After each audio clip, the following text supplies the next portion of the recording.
Se për këtë çështjes se kur mund ta quajmë një vend Darul Islam, dhe vendi Islamit, vendi muslimanëve, me Darul Kufr. Sheikh Uthaymeen rahimahullahu taala thotë që nëse me një vend caktuar mbi zotëran, edhe me një aspekt të zani, simbolet islame, ky quhet vend Islam. Rregull. Mirë po, disa i kanë disa fetava tjera, të cilët thonë se sistemi duhet të jetë islam, shariatik, për më quajt vend islam. Në të kundërtën ai është vendi kufrit, sepse nëse marrim nga thot fetva e Sheikh Uthaymeen rahimahullahu taala, që me një vend ka simbole islame, na mund shohim për shembull plagje të caktuara apo një fshat të tërë të azam në Evropë që mbizotrojnë simbolet islame. Pse nuk po i quajnë këtë vend atëre Darul Islam, po prapë e quajnë Darul Kufr. Tani pyetja është, a është mbas sistemit shikimit që gjykohet me ligj të Allahut apo mbas të vendit ku muslimanët janë? Po si bëhet ky dallim? Shekhi Jon Apadi, Allah e rujt, thënë që ai vend që është Darul Islam është vendi ku në të praktikohet shariati i Allahut Azza wa Jall.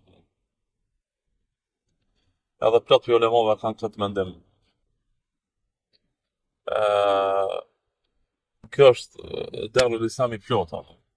Ama ato fatkeqësisht ato vende që e praktikojnë plotësisht shariatin e Allahut subhanahu wa taala janë të pakta në këtë botë. Allah i shtoft edhe i drejtoft muslimat në praktikimin e fesë Allahut subhanahu wa taala. E plot tjerë për ulemave, siç është Sheikh Uthaymeen rahimahullah, thonë që vendi muslimanëve është ai vend ku shumica e njerëzve janë muslimanë. Edhe të shenjat dalluese të muslimanëve janë të qarta në to. Siç është për shembull thirrja e azanit, lejimi i praktikimit të urdhrave të shariatit në to prej muslimanëve. Me këto atëherë hinë të dhe shumica e vendeve të muslimanëve që kanë shumicë muslimanëve.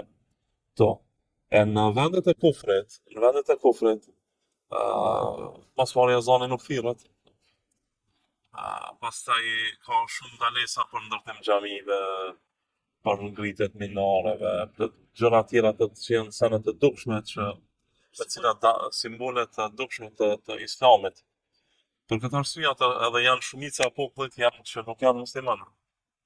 E kjo është ajo që dallon atë popullit për një vendit të muslimanëve.